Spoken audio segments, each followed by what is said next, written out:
Hello and welcome to the Mediocre Mom Podcast. I'm Lisa. And I'm Kait. And we are your mediocre moms. Yeah, we're not bad moms, but we are. In fact, we try very, very hard, but it still kind of feels like we get a mediocre result. And well, I guess most people are medium, right? Yeah. And that's, we're here. And we are best friends for a really, really long time, since middle school. Mm-hmm. And we know how lonely it can be to be moms. So you can hang out with us. We are here to be your girlfriends. Exactly. Honestly, it's hard to keep up with girlfriends. So probably easier to just listen to a podcast. It is. I have so many podcasts I listen to that I assign them the day of the week. Yeah, so today we were going to talk about mom guilt. Yes. Yeah, I was thinking about this pretty recently. I was just making a video. As our loyal listeners know, I'm a content creator. Sorry, I'm just using a funny voice because it feels really weird. But I do make videos about productivity and organization. My channel is Kait Hanrahan, my name. And I made one about working from home with kids. And, and a big part of that video actually ended up being about mom guilt, kind of, indirectly, because I've gotten so efficient, which is a good thing, about using my work time for work and not letting all the little mom tasks sneak in, which means that when I'm done with work, all those little mom tasks still have to be done. And that means my kids aren't getting my full attention. And it makes me feel really shitty. And that was a little bit of, how I've dealt with that was part of why that video was about. Yeah, I have 2 jobs. I'm sorry, because I feel like my 2 are downstairs and we may get interrupted by them, very possibly. Mine should stay asleep. It's like 10 p.m. Yes, for those who don't know, I am U.S. based and Kait is Switzerland based. So I've been in 2 Europe different time zones. 13 years. Yeah. So I appreciate you finding time in the afternoon for me, because afternoons are tough. Oh my God. Yeah, I just heard my youngest screaming. But I have 2 jobs. So it's extra hard, and I'm working hard. I'm trying to build a career in real estate, anything in real estate. And I just feel like I'm being pulled to go look at houses for clients who will decide not to buy or rent right now, or to go look at 500 houses for someone who's just really picky. And it's just really hard to be dedicating time to something that's taking time away from my kiddos. And that's really tough. Yeah. Yeah. I hear it too, but it's fine. This is a mom's podcast. Yeah. I mean, I had so much respect for you, even just when you had one job before you started the real estate business. Because I think you do a really good job. You do things, you do crafts, you do special movie nights, you do a lot of stuff. You actually make homemade breakfasts. My kids get a yogurt. But I can really, really understand from the hustle perspective, we're following this dream, and it's not it can feel really selfish, but on the other hand, I think both of us are probably largely motivated by wanting to provide a better life for our children. Yes. And not having money being so limiting. So it's not selfish, but it feels selfish, especially when you don't know, is this going to be worth anything? When I go ask someone else to watch my kids, or when I go just throw them in the corner with a tablet, to go do something, is that something going to be worth it? Is it going to pan out to anything? Or am I just being a bad mom for nothing? It hurts. I'm only really speaking for us in our situations, really, but in our situations, we are trying to build something out of nothing, essentially. We both are different ways, different avenues, different everything. But we're not seeing the end result. We're not, me personally, I'm not getting too much of a taste of what could be. And so it's just really, lately I've been having is this worth it? Should I keep doing this type of thoughts? But my motivation real estate is like a pretty well, like beaten path. Like people do this. It's not a crazy dream. Whereas like being a YouTuber is kind of a crazy dream. Although I have other things in my business too, but like I spend a lot of time on YouTube. I can like see the trend going up. I can see the analytics that it's growing. And I should say like, oh my gosh, she's so cute. I know. I have to go. I'm so sorry. I have to go check on her. We'll be right back. Be right back. Our sponsors. Okay. I'll just make us some pretend sponsors. And we're back. Yeah, it's okay. I used the time to have a coughing fit, so the pause is good for me too. All right. Yeah. What were we talking about? Oh, God. There we go. That's I think like the doubt that like the time we're investing will ever be worth it. Yeah. It's really really interesting that like I'm sure like you could probably talk about this better than me. Like the mom guilt when you have a normal job and you're just like struggling to find time. How does that compare to the mom guilt from a hustle to side job? So I would say the hustle side job is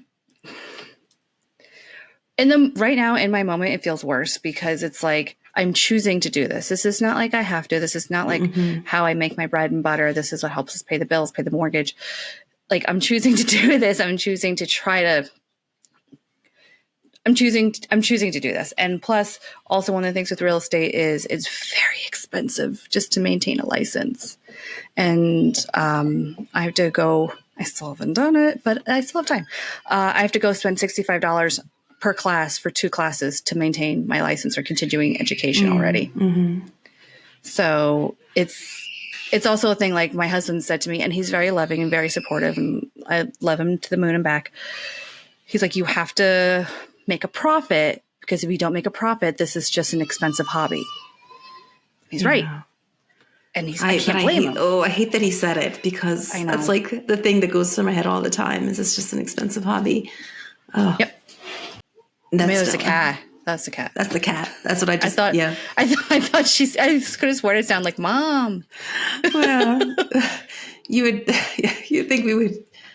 Yeah, the cat is terrible at night. Hannah. Like, Pinocchio's not starting. Pinocchio's not starting.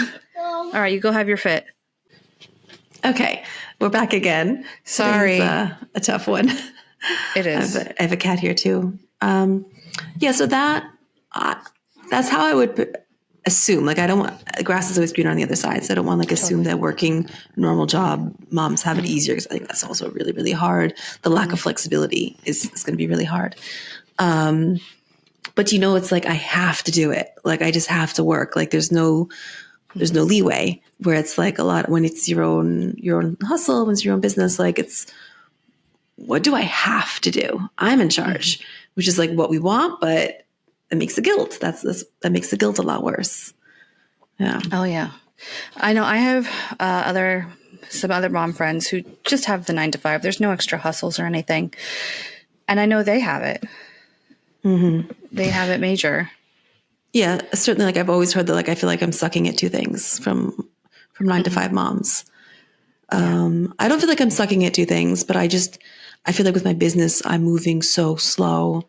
And that can be really, really frustrating to just be like, I want to just like go faster. I want to do it. I want to, I mean, especially since it's like my business, my dream, like I want to do the things.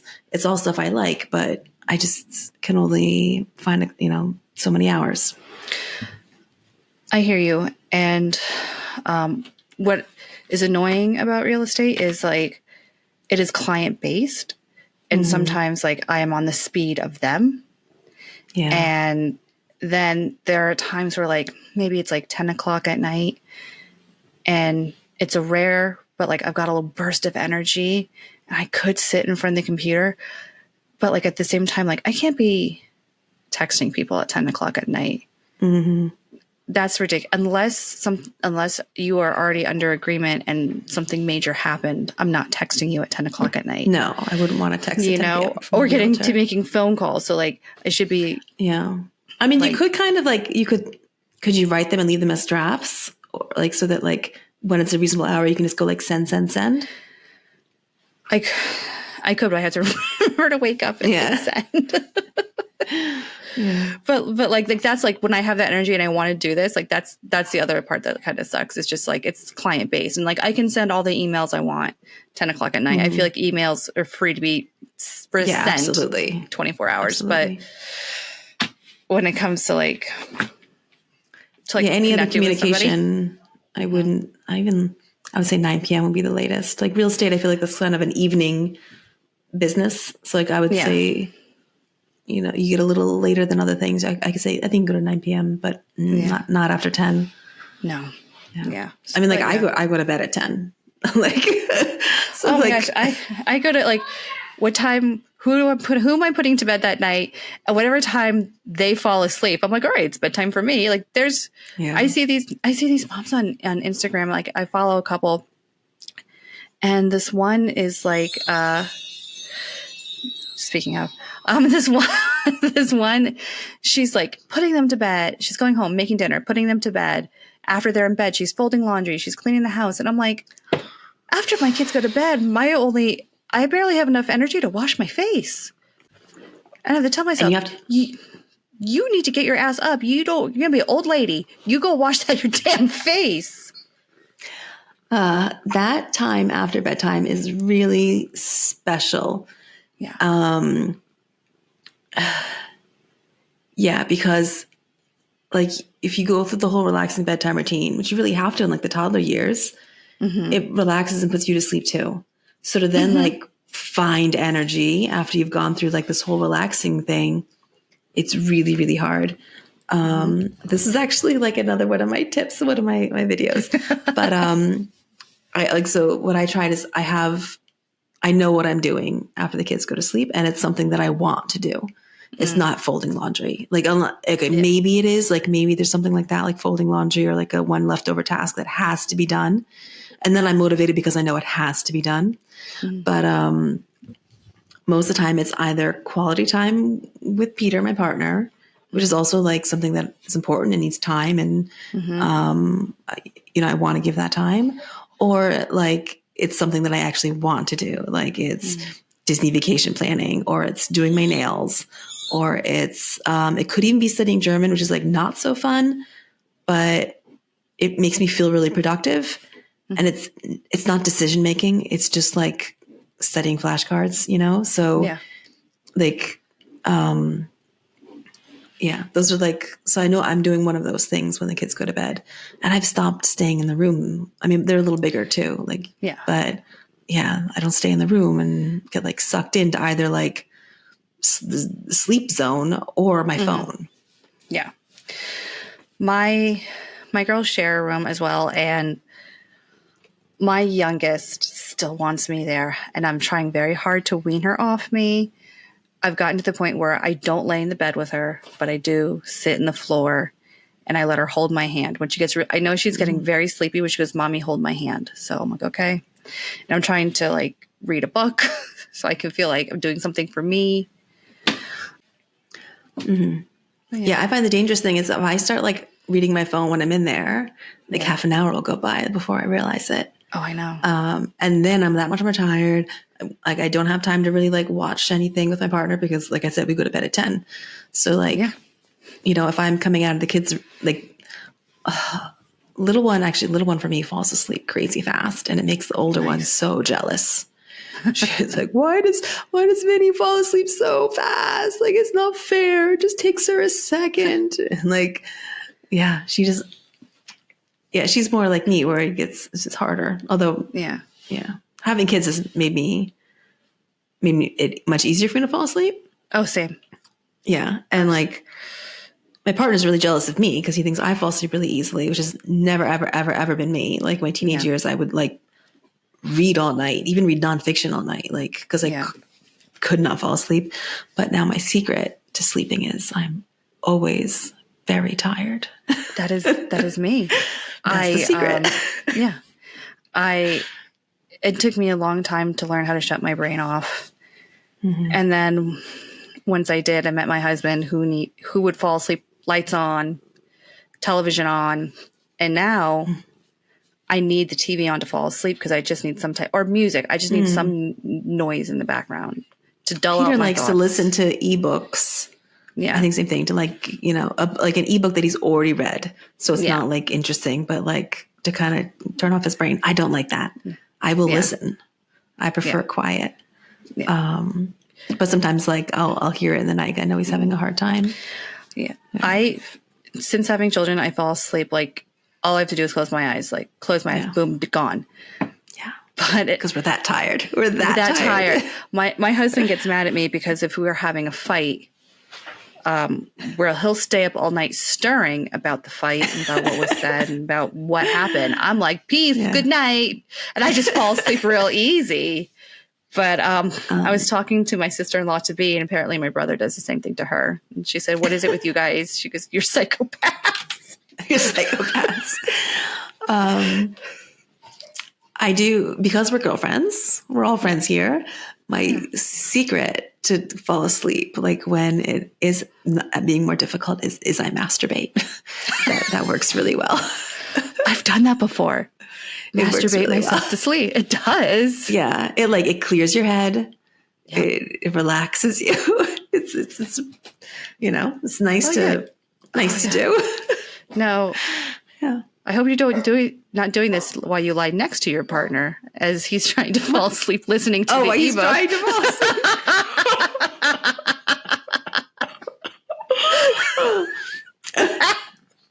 Do it tonight, and I want to hear what happens, what his reaction is.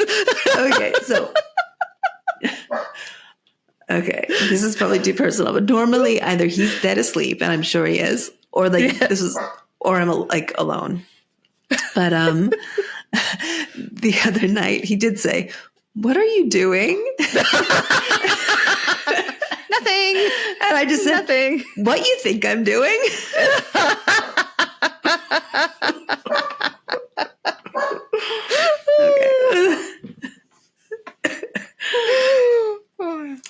Wow. I got nothing else after that, except I'm probably taking an edible tonight to fall asleep.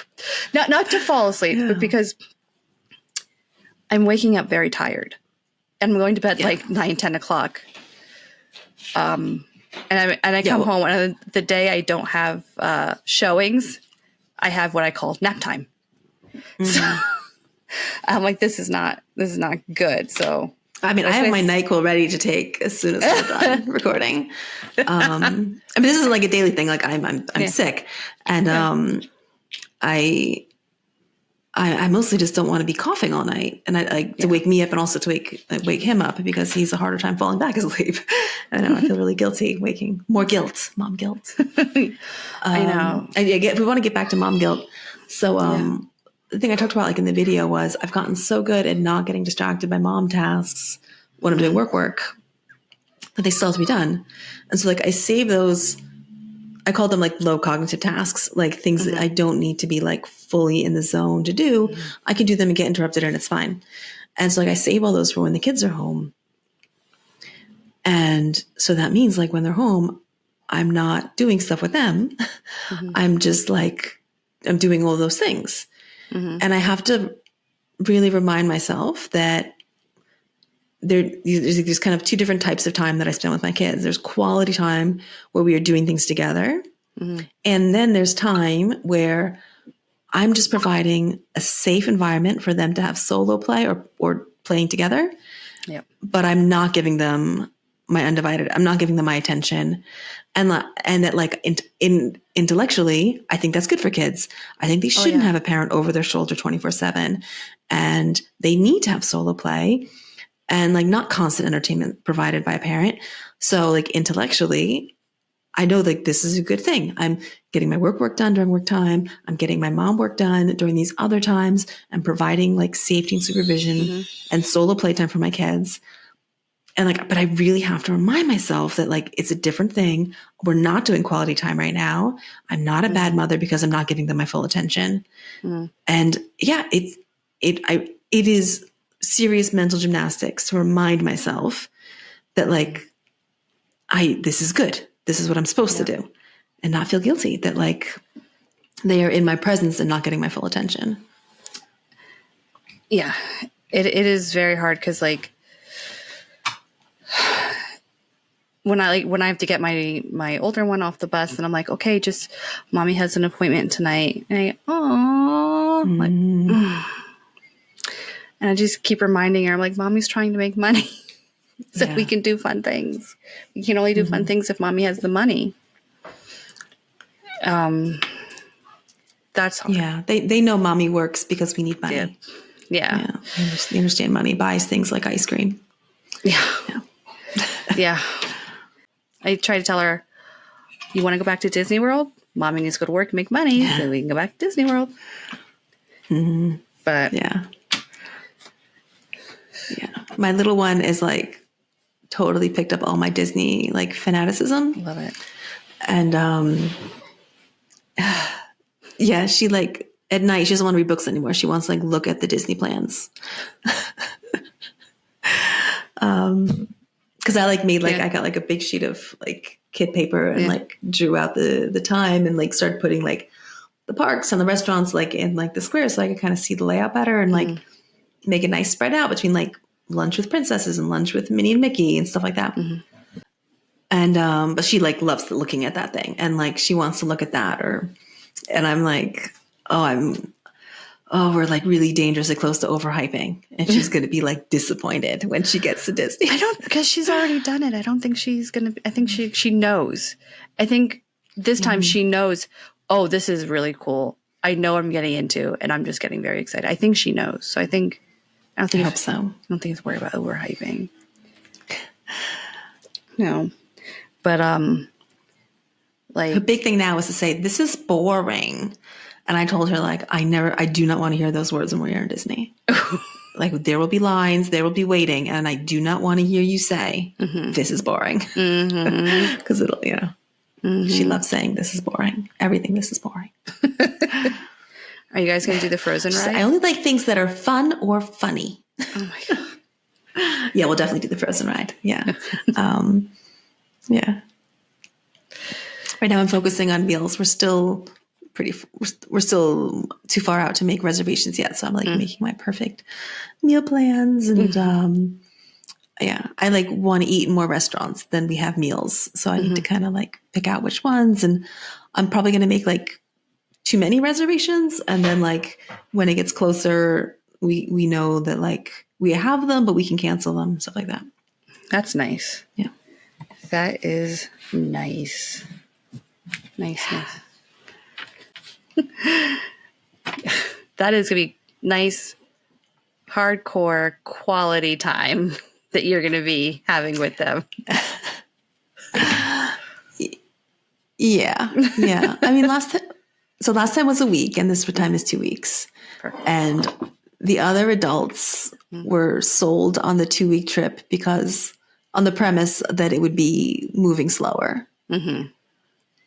And like, but the more like research I do, the more I'm like, I want to do so many things. I want to do all the things. Yeah. But I know I promised lots of relaxing time, lots of pool time. Like, and I'm like, but there's so much to do. There's so many rides, so many shows, so many meals. I want to do all the things. When I went, like I wanted nothing to do with shows. I wanted rides and food. That was my MO. Rides and food. We didn't do many last time because like a lot of them are like 20 minutes and I did not know if the 3-year-old could sit through a 20-minute show. Yeah. Yeah. But this time I think it'll be kind of relaxing because like they love TV. So hopefully they'll love to just like sit in an air-conditioned theater and watch something for 20 minutes. We did one show and it was nice. I mean, like my children loved it. And that's which one did you do? It was some Disney Junior show. Oh, was it the dance one? I guess. Was there like is it like a dance party? Yes. That's what it was. Okay. See, this is how far down the rabbit hole I am. I've never done that, but I know it.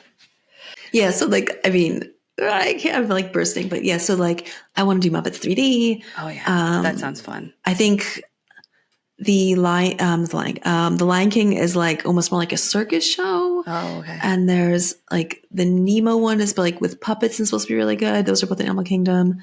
Beauty and the Beast, like live on stage. Yeah. It's like they cut down the movie to like 20 minutes. So it's like a little weird, but they're like actual like actresses and like actors actually performing and singing. I've heard that's really good. Oh, I want to do Indiana Jones this time because Okay. we didn't do that. Yeah, there's a lot to do. I know. There's a lot to do. We did do, it was in Disney Springs. We did the Disney Circus Delay show. Oh, how was that? I was amazed that, so Hannah was 3 when we went. She wasn't free. I know she wasn't free. She just like missed the free cutoff. So she was 3. So she sat through it. And so did Hannah. Abby was 6. So yes. So they both sat through it. I was amazed that they did. I was prepared to walk out because we went with my in-laws, my brother-in-law, his wife, and my husband's parents. And my mother-in-law booked it. That's what she wanted. That was like kind of like her one thing she wanted, which is fine. But I was like, we're going to be walking out of the show. My kids sat there the whole time. Yeah. I was pretty proud. I don't think I would do that because like it's another cost and we already have park hopper tickets every day. That was a big score. But so yeah, I probably wouldn't add like expensive tickets for all 5 of us. But I honestly like I've never been to Disney Springs. Oh, you got to go do that. I don't really even on an off day. We don't have any off days though. I thought you had like pool time built in. Well, originally like that was the plan to have a 14-day trip and like 10 park days. But then we got this amazing deal for a 14-day park hopper ticket. And so now like we can go to the parks whenever we want. Like we don't like we can go for half a day, like just because like it was the 14 days ended up being cheaper than 10. So like, I would just. But I heard that Disney Springs is getting a nighttime show with like drones. And so like if that happens, like before we get there, like I think it would be worth a trip for that. Yeah. Sorry, this is supposed to be the mom guilt episode, not the like Disney needs to geek out over Disney episode. It's gonna be a whole different podcast or like a Disney fandom podcast.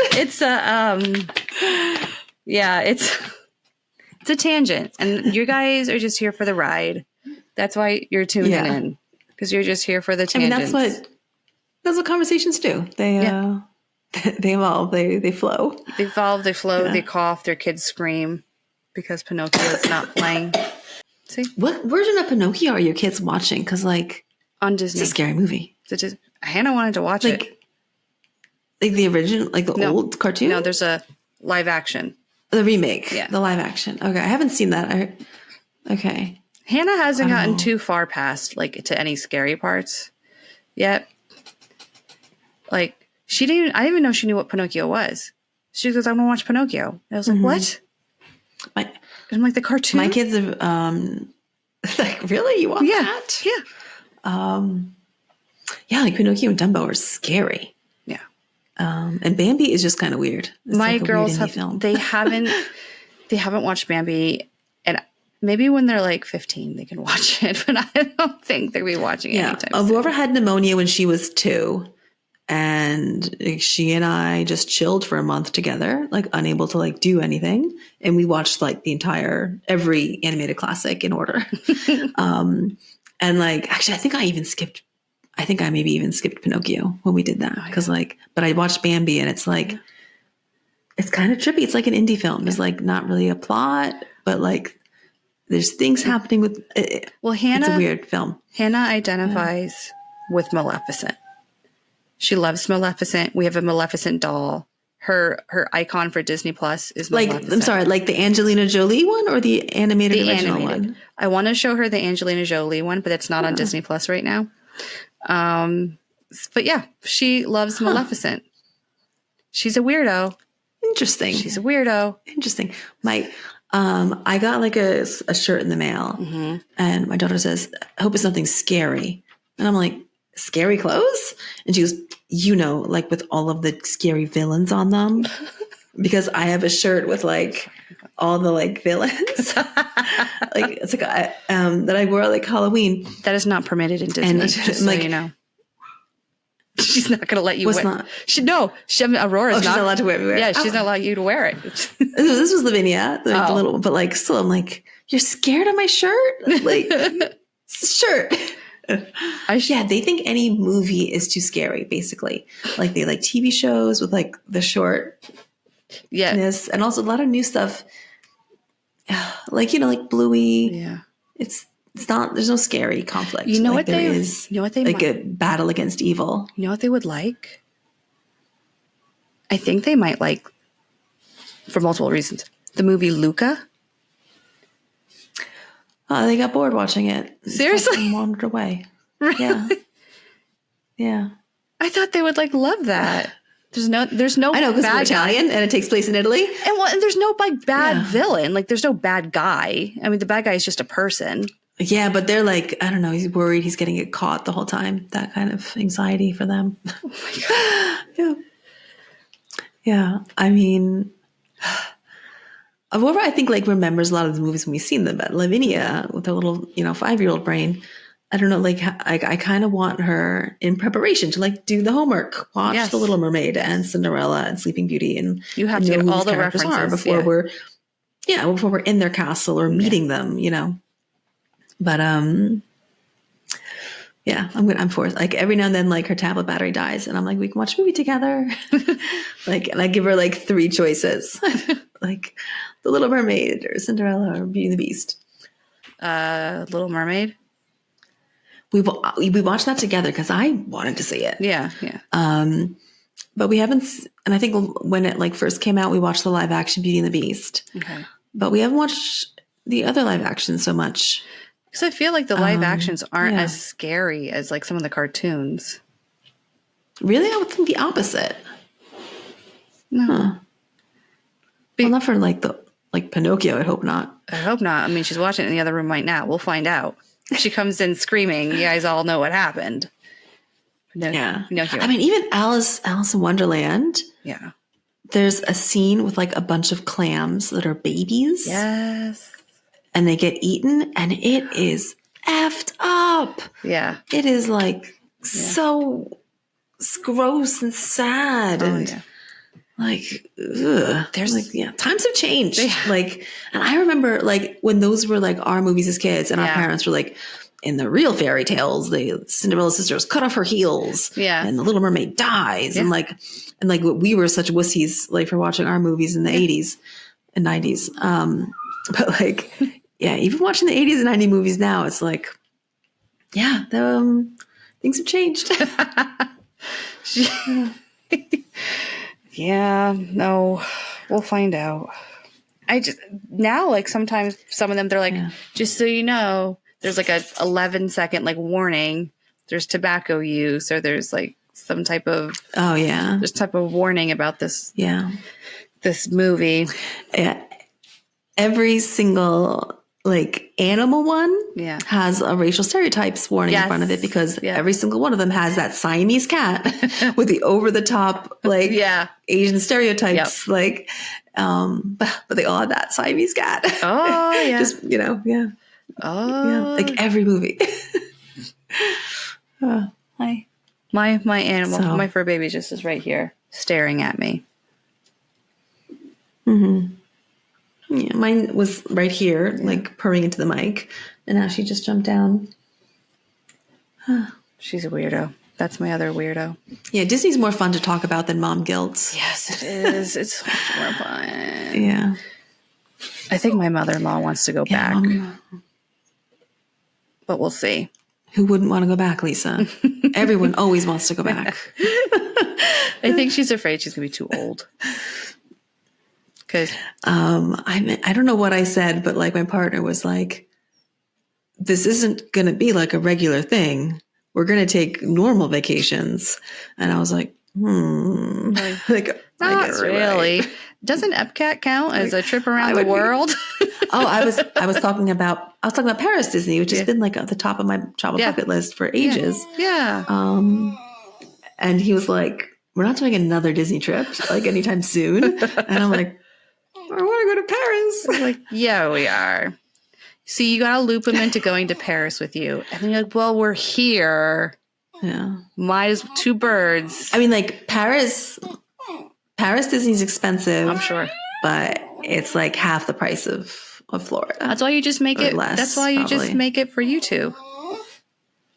You just make it for you. Oh, you told me about Disney cruises. Yes. Like you're your little fur baby. She wants. And It like is 4:24. I like She wants dinner. immediately. Oh. Yeah, she's not gonna. Yeah. When you told me about Disney cruises like existed, Yeah. I didn't even know they existed. I like immediately like messaged Peter. We're still dating long distance. And I'm like, this is my dream. I want to do this with you. This is my dream. And he knows me and loves me and like knew I was dead serious that like, this is my dream. And he was so sorry because like, he's like the most moral, like doesn't shop Amazon because he doesn't like, he likes to support small businesses, like super like follows his morals kind of person. And he won't go on a cruise because the environmental impact. And he was really apologetic about it. Like, cause he knew I was dead serious that like, this is my dream. It's okay. So now we have to go together. That's okay. You can just come with me. We'll go. That just like blew my whole it plan seems like, for you out of the water. My plan. What was your plan for me? As you were saying how much you like love this idea, I'm like, if it happens that like a wedding happens again, I'm like, you do it on a Disney cruise. Oh my God, he would not do that. Get married by Mickey Mouse. We still have to have our divorce episode. But I'm at the time of this recording, I am legally separated, but like not divorced. I actually have to wait a little longer, I think, until Italy will allow me to file for divorce. And then I probably have to also do it in America. I don't know. Like register it. I don't even know. I don't know. We got married in America, so I probably would have to register or something. I could ask our county clerk. She's just like an email away and she replies right away. There you go. But and she married us. Yeah. Me and my ex. Yeah. And like so my friend here like was just like I had like a passing by conversation with my partner and like she managed to sneak in like, you gonna put a ring on that? and he was like, she's not divorced. Ooh. So I think actually I know he would feel better to like be living with a woman who was An fully honest divorced he's and not gonna just legally separated. Make an honest man out of him. Yeah. Yeah. I have to make an honest man out of him and finish the job. But to me, it's just like, it's just paperwork. Yeah. It's just, like it doesn't mean anything to me, but I can see that if it was reversed, I would want him to be fully divorced too. So I get it. Yeah. Yeah. Well, we decided our theme for May. Maybe June will be the divorce episode. Yeah, I'm willing to open up about it. Okay. I think it was a lot of decision making, and if some random person like comes across our podcast and like that helps them figure out what they want, what they need, that make me very happy. Yeah, because like I read a lot of like personal stories, like collections of essays, like because no one knows a relationship except for the people in that relationship. 100%. Like, and so you can't, and like if there's nothing, I could explain to you my ex-husband and make him sound like a saint, truthfully like describe him, or I can make him sound like a total monster. And, doing that to myself is just, it drives you a little crazy, not knowing if you're doing the right thing, if you're being crazy, if you're imagining things, or if it's actually fine and you should be happy, but you're not happy. Yeah. We'll save that for later in the spring. Yeah. No, that'll be. But now it is really great because like for weeks at a time, I don't have kids. Yeah. And like, I know I tell that to all the like normal married moms and they always go like, oh, like, oh, like they like see the other side. Cause I think every married woman imagines leaving her husband. Like that is normal. I'm quite convinced. And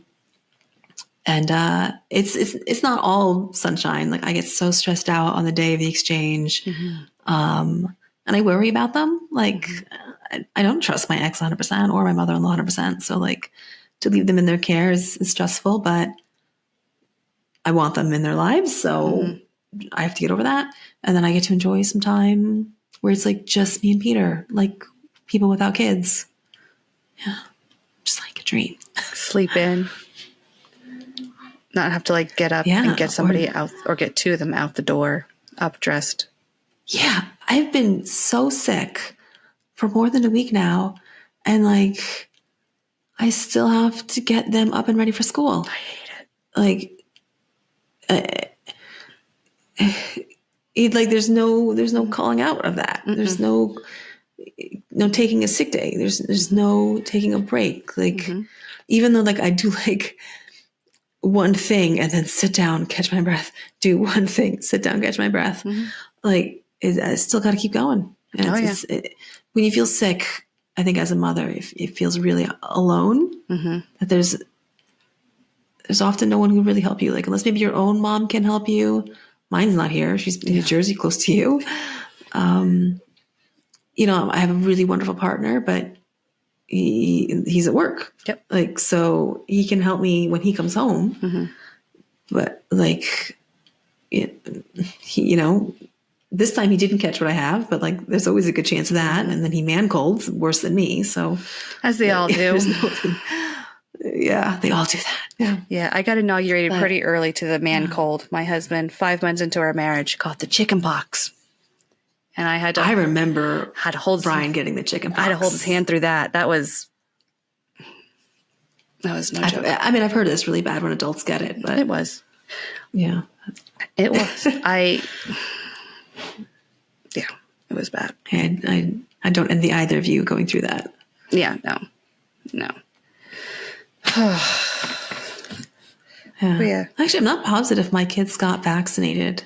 Oh. You know, I think Aurora was supposed to get vaccinated when I was pregnant, and you're not supposed to get the vaccine if there's a pregnant person in the house. I don't know if we ever did it, if we ever finished it up. I don't know. I know, like, if you catch it, if you've already had chicken pox, you can still give it to the baby. So I know that's why it's very, yeah. And like, it is like an active virus vaccine. So like, you don't want it like in the house if people are vulnerable in any way. Brian got it from his dad who had shingles, and we didn't know he had shingles. Yeah, I've heard shingles. I do not. I hope I never get shingles. Sounds horrible. I hope not either. Thankfully, my father-in-law is bald. And the reason I say that is because he got the shingles on the top of his head where his bald spot is. So he didn't have like hair or anything like growing through it or like having to like itch it. Yeah. It was just skin. So he was lucky. Lucky in a sense that he got it there. If he's going to get it on his head, at least he's bald in the spot where he had it. Yeah. One of my aunts, actually, she's been always really lucky. She's a nurse, but I don't think she did clinical much. I think she's always had like an office job. And she had like just like 3 dots like on like her temple area. And like a coworker was like, that looks like shingles, go get checked out. And like she got immediately diagnosed, immediately like taken care of super fast. And actually the same thing, she just went through cancer. And same thing, she like spotted it super, super fast. And like, wow. Survived it, but it was like real cancer. Yeah. That's amazing. Stella disagrees that it's interesting. Was she scratching at the door? When I first got this cold, she was scratching at the door. When I first got this cold, I had like a really, really sore neck. Oh. So of course I Googled that. And I think it's like some horrible disease that like it's that like if you don't diagnose quickly, it's gonna like leave you deaf and blind. And I'm like, cool. Like I probably just have a stiff neck, but I could be like ignoring. It could be dying. It's okay. It's terrible. I could be dying. It's fine. Yeah. I mean, I know you should Google symptoms, but I couldn't resist. Yeah. Okay. We've been going we're getting closer to an hour. Yeah. Did we want to say anything else about mom guilt, or we're kind of done with that? I just want to, it sucks and we're all going through it and you're not alone. Yeah. Yeah. Yeah, it sucks. And I think we do just have to like remind ourselves, like, I made a conscious decision that like, it's better for my kids that like I have this job than if I don't. Yep. And that like I don't want my kids to have 24/7 parent entertainment. Yeah. Sometimes I'm just there to provide safety and supervision. Yep. And like, or like whatever the thing is, like remind yourself, like, I'm doing the correct thing. Yep. And that this is what I want. Yep. You know? All right. That's it. That's it. All right. Well, you can join us next month. Oh my gosh. I always put so much pressure on us. Yeah. I am glad we decided to do this monthly because it's, it's hard to find time. Yeah, if I wasn't working, I think it would be easier, but darn that job. We just like to eat.